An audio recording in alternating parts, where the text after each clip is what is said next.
Salut toi, j'espère que tu vas bien, que tu as la forme aujourd'hui pour cette toute nouvelle vidéo. Les 6 chiffres que tu ignores sur la phobie sociale.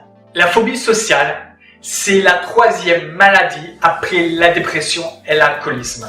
Alors, ce qui veut dire qu'il y a beaucoup de personnes qui peuvent se poser des questions sur la phobie sociale. Quand s'installe la phobie sociale? Quel âge exactement peut s'installer la phobie sociale? Quel est le top, on va dire 10 des situations dont le phobique social a peur?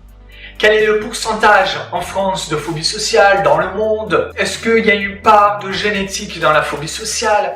Qu'est-ce que c'est finalement la phobie sociale? Je vais tout expliquer, car il y a beaucoup de phobie sociale en France, comme tu l'as compris. Le deuxième chiffre que je peux te donner, c'est en France, il y a 53% des gens qui se disent timides. Mais il y a 7% des personnes qui sont dans une extrême timidité. Dans ces 7%, c'est de la phobie sociale. Alors, en France, je te dis 7%. Mais en vrai, il y a un autre chiffre, c'est que c'est de 2 à 7%. Ça varie des endroits en France. Et dans le monde, c'est beaucoup plus. Dans le monde, ça dépend des pays, mais c'est de 2 à 14%. Il y a des pays où il y a plus de prédisposition à avoir de la phobie sociale.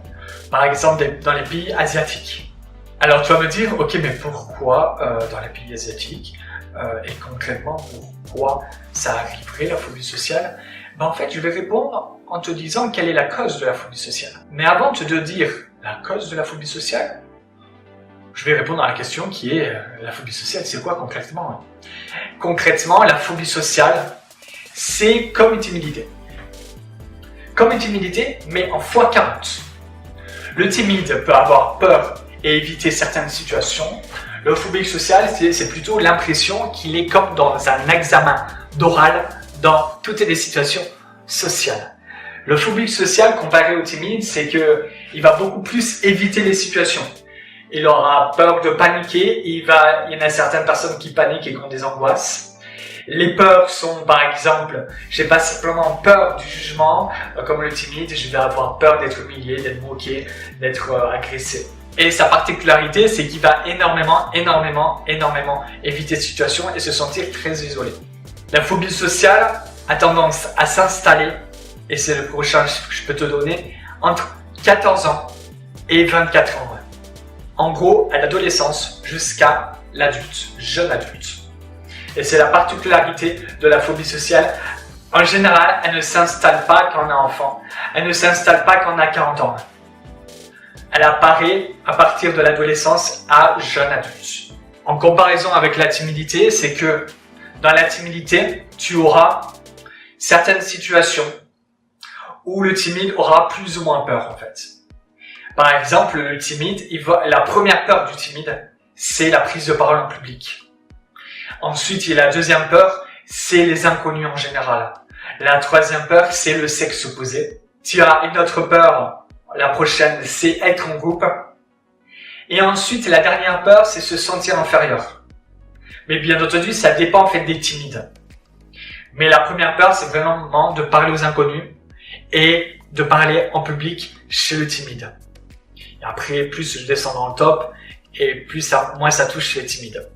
Mais la particularité avec la phobie sociale, c'est que lui, en tout cas, la plupart, il est angoissé. Angoissé avec les inconnus, angoissé pour parler en public, angoissé pour être en groupe, angoissé dès qu'il se sent inférieur, angoissé devant le sexe opposé, etc., etc. Alors maintenant, tu te dis peut-être, ok, mais quelle est la cause? La cause est multiple. J'en avais parlé dans une autre vidéo. La cause, ça peut être par exemple des traumatismes pendant l'adolescence, ça peut être du harcèlement, ça peut être n'importe quoi par exemple dans la famille qui a traumatisé l'adolescent ou le jeune adulte, comme j'ai dit tout à l'heure, jusqu'à 24 ans. Après, c'est possible que ça touche des personnes au-delà un peu de 24 ans et un peu moins de 14 ans. On n'est pas dans un monde binaire et les chiffres ne sont pas toujours pile, exactement, exact. Tu comprends mon français, pas très français. Mais il n'y a pas que ça, il y a aussi l'éducation parentale, l'éducation des professeurs, parce que les professeurs aussi indirectement, c'est de l'éducation. Il y a aussi le fait qu'on a eu des comportements face à nos peurs, qui ont continué à nourrir nos peurs et qui nous ont rendus progressivement plus extrêmement timides. Parce que j'aime bien dire que la phobie sociale, c'est de l'extrême timidité. Après, le chiffre que je pourrais te donner, je crois que tu le connais si tu es abonné à ma chaîne, c'est qu'il y a la cause de la prédisposition à la naissance. Il y a 30 à 40% de prédisposition génétique à avoir la phobie sociale. Et il y a aussi des prédispositions à la timidité, tout court d'ailleurs. Après, tu peux te dire, ok, mais en fait, ça veut dire qu'il n'y a pas de solution. 30 à 40%, c'est pas beaucoup quand même. Ça signifie que je peux quand même travailler sur au-delà de 40%. Alors oui, en fait, tu peux travailler sur ces au-delà de ces 40%. Et tu peux même travailler sur ces 40%. Je vais m'expliquer. Parce que pour résumer, qu'est-ce qu'on a dit aujourd'hui au niveau des chiffres? On a dit déjà que en France, nous avions des timides qui se disaient en fait timides pour 53% de la population. 7% pour de l'extrême timidité. Dans notre jargon, c'est de la phobie sociale. Et dans ces 7%, ça varie des endroits en France, c'est de 2 à 7%. Dans le monde, c'est de 2 à 14%. Ensuite, il y a le fait que la phobie sociale est la troisième pathologie la plus répandue après la dépression et l'alcoolisme. Elle s'installe principalement, le plus souvent, entre 14 ans et 24 ans. Et la part de génétique est de 30 à 40% dans la phobie sociale. Alors là, tu attends avec fermeté de savoir s'il y a des solutions, si t'es pas abonné à ma chaîne. Parce que si t'es abonné à ma chaîne, tu le saurais qu'il y a des solutions. Qu'il y a des solutions contre le renfermement de soi. Sur le fait d'être plus à l'aise en société. D'être à l'aise pour aller vers les autres. Par exemple, pour mieux s'exprimer face aux autres. Parce que ce n'est pas toujours facile. Moi-même, j'ai eu dans le passé de l'extrême timidité. En fait, j'ai eu ce que je viens de te dire là. Une forme, parce que moi, c'était une forme encore plus sévère que ce que j'ai eu dans cette vidéo. Dans le jargon psychologique, c'est de la personnalité évitante. C'est une forme de phobie sociale encore plus aiguë.